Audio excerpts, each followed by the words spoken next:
അയ്യപ്പ സംഗമം നടത്തിയതിന് ചിലർക്ക് വല്ലാത്ത ചൂടായി. അല്ലെങ്കിൽ അതിന്റെ ദ്വാരപാലകന്റെ പീഠം കാണാനില്ല എന്നൊക്കെ പറഞ്ഞൊരു ബഹളം ഉണ്ടാക്കാൻ ശ്രമിച്ചു. കാണുന്നില്ലേ? അന്വേഷിക്കണം.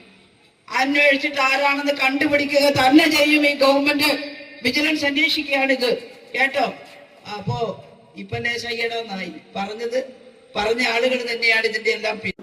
അപ്പൊ അടിച്ചു മാറ്റാനുള്ള സാങ്കേതിക വിദ്യ ആദ്യം തന്നെ ഫലപ്രാപ്തിയിൽ എത്തിച്ചുകൊണ്ടാണ് കൊണ്ടുപോയത്. ഇവിടുന്ന് പൂശാൻ പോയപ്പോ സ്വർണ്ണോണ്ടായിരുന്നു, പക്ഷെ അവിടെ എത്തിയപ്പോ ചെമ്പുപാലം മാത്രമേ ഉള്ളൂ. മദ്രാസിൽ എത്തിയപ്പോ 40 ദിവസം കഴിഞ്ഞിട്ടാണ് ഈ ആളി അവിടെ ചെന്നൈയിൽ എത്തിയതെന്ന് ഹൈക്കോടതി പറഞ്ഞിരിക്കുക. 40 ദിവസം എവിടെയായിരുന്നു? ദ്വാരപാലക ശില്പവും പീഠവും അവിടുത്തെ കവാടവും വാതിലും കട്ടളയും എല്ലാം എവിടെയായിരുന്നു? ആർക്കും അറിയില്ല. അപ്പൊ 30 കിലോ സ്വർണത്തിൽ എത്രമാത്രം അടിച്ചു മാറ്റിയെന്ന് ഇനിയും കണ്ടുപിടിക്കേണ്ടതുണ്ട് അയ്യപ്പന്റെ സ്വർണം. പക്ഷെ സർക്കാരിന് ഞാൻ പറഞ്ഞത് നന്ദിയുണ്ട്. കാരണം അയ്യപ്പ വിഗ്രഹം അടിച്ചു മാറ്റിയില്ലല്ലോ. ഈ ദേവസ്വം ബോർഡുകാർ സൂക്ഷിക്കണം.